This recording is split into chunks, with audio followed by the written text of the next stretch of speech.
A couple of weeks ago, I purchased an OMtech 2028 laser cutting and engraving machine. I bought it from a guy who bought it during COVID, and he was locked down. He thought he would use it to maybe create another business. Well, the guy didn't know what he was doing. He had no idea how to use a laser. He screwed everything on it up that could be screwed up, and I bought it from him cheap in the hopes that I could make it work. I'm going to do a series of videos showing you how I fixed it, because I'm going to fix it one way or another. I'm going to fix it, and how to upgrade it. The machine itself isn't a bad machine. That said, it's got lots of things that can be improved on. So the first step is fixing some of the things that he screwed up and some of the problems that were created by the factory and by some of their suppliers. So we'll go through those. In this first video, I'm going to show you how to fix something that was broken. It's called the proximity sensor. It's a big deal if you break one and you don't know what's happened, but it's not too big a deal to really fix it. So sit back, relax, and I'm going to show you how to not only fix that problem, but over a course of a few videos, upgrade the machine and make it a really, really fine machine. So sit back, relax, let's get started.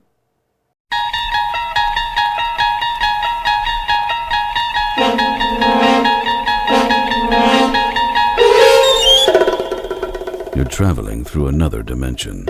A dimension not only of sight and sound, but of mind.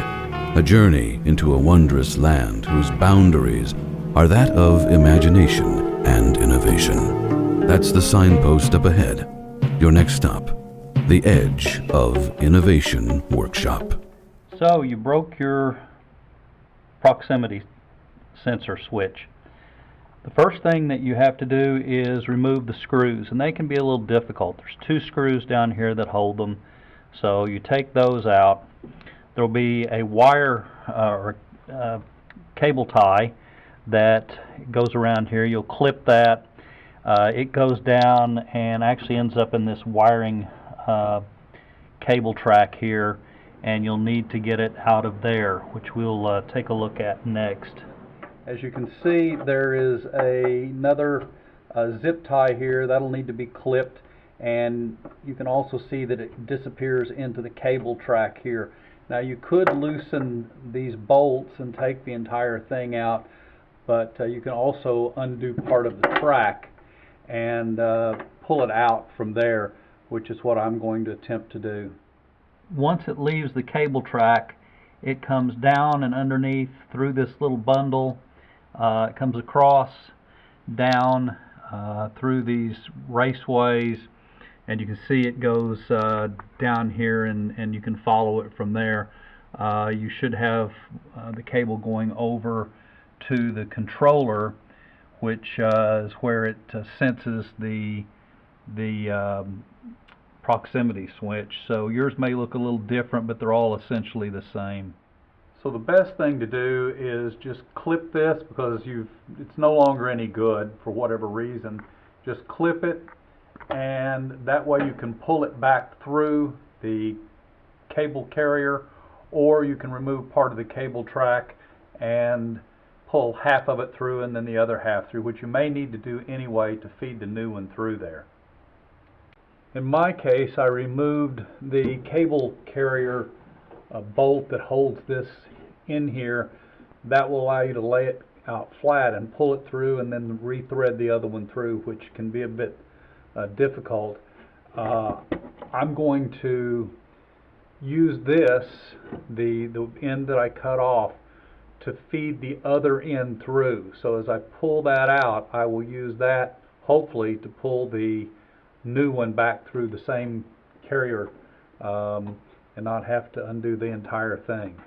So save yourself some time and trouble by taking some tape and taping these together. Hopefully you can see this, and you can pull the new one through the cable carrier and use the old one to get it threaded through there. Hopefully, we'll see if this works.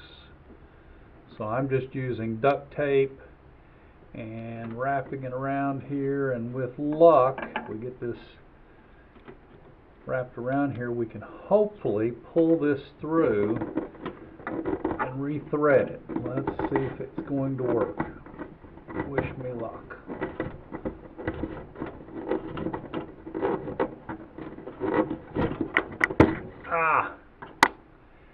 Should have taped it better. Yeah. Okay.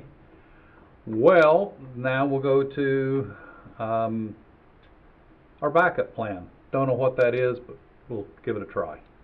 So backup plan 2, when we couldn't pull it through, which would have saved some time, is to break the links. And you do that by putting a very tiny screwdriver in there, and you can break the links and pull them apart.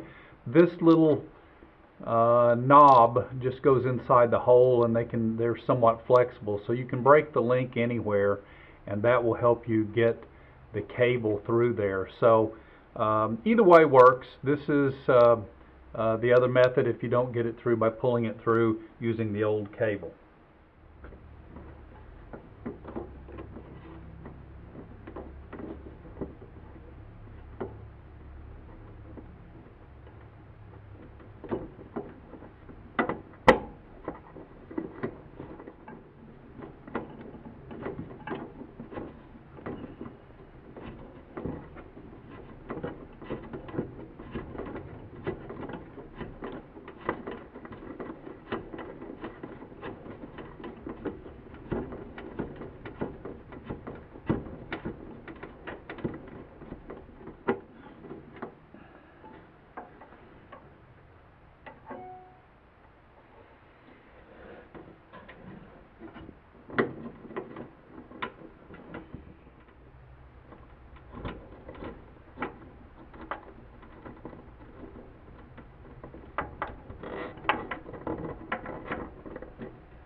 Okay, perhaps you can see this, but I had to break this link 2 times, pull it through, and then pull it through again, and then feed it through.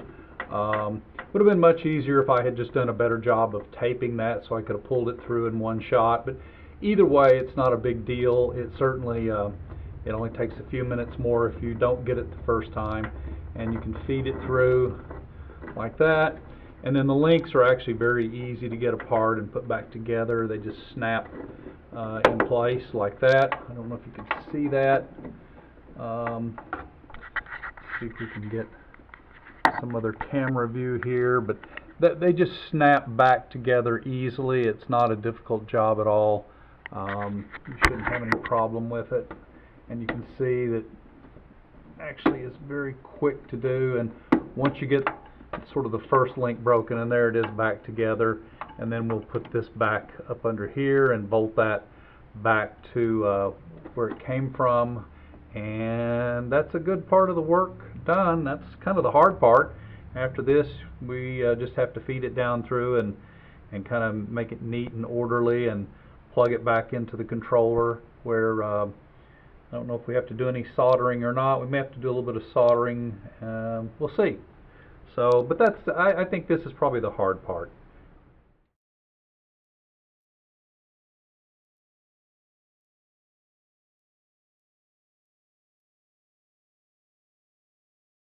Okay, the only thing left to do is take the end of our wire and feed it through the small hole that goes down to where the controller and power supplies are, wherever that might be, and then neatly route that over to the controller. So now we'll see if we can route it through here without taking the cover off. No big deal if the cover has to come off. That's actually very, very minor. You can see we've taken one cover off, but you know, if we can do it without it, it might make it a little easier. And the answer is no, because it looks like it probably used to come down. This is the old cable here. So this was the old old one. It goes this direction and comes out. Let's see. It must come out over here on the other side. So it's probably just easier to take this cover off, and that you just kind of pinch in on one end and pull it off, and it just zips off like that. You just squeeze one end, and now we can trace that cable and see where it actually goes. This is the defective one. You can see it comes down through here, and it comes over through here and down through this. It's more light on the subject here. It comes down through this one, and it must come out probably down here or something. So we'll just reroute the new cable in a similar manner. And in the end, where does this go? We've got 3 wires, so it looks like they've stripped off a lot of the wire, and it looks like a couple of them come up to here, and one goes to here. Is that right? Yeah, it looks like 2 of the wires are here, maybe. The old one. So what might be easier, since they have, it's kind of hard to see here. Yeah, we have a brown, and of course a blue and a black. So I'm sure a blue one is going here, a black one must be going here, and where is the blue? The blue probably goes, where does the blue go? The blue must, or the brown must go down here, I'm sure. So probably the easiest thing to do is going to be to take this cable and clip it somewhere back up here and splice them. That's what I think I'm going to do, and I'll solder them together, which if you don't know how to solder, that may be a little bit of a problem for you. There's other ways, but I'm not going to get into that, but that's the way I'm going to handle it. That way you can see there's hot glue they put in here. That's going to be a pain to take that hot glue out. I don't have any more of these plugs. So yeah, I'm just going to cut this and splice it. So we soldered the blue wire. Let's do the, looks like the next one sort of in line here might be the, kind of line these up a bit. I'm thinking probably maybe the black will be next, so we twist those together. And as I said, this wire is so cheap, just so cheap. Okay, this is the moment of truth. We get to find out whether my repair worked or not. So let's turn on the power, and if it worked correctly, it should go to the homing position and not crash the head into the bed. So here goes the power.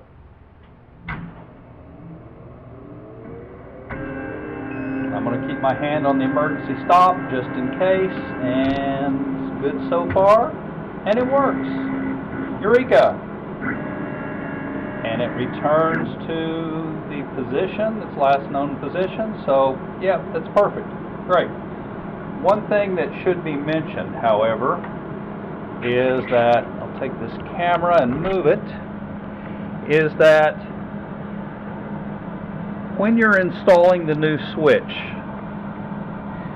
we'll have to turn it off for that and turn off the noise. When you're installing the new switch, it's very important, and this is what caused the problem the first time, I think. I'm not sure exactly, but this switch here, and also the one at the rear corner, is sensing the presence of metal, and it's doing it on the top. This is the portion that detects it, and what it's detecting is this little piece right here. So as this moves up here, it has to slide over the top.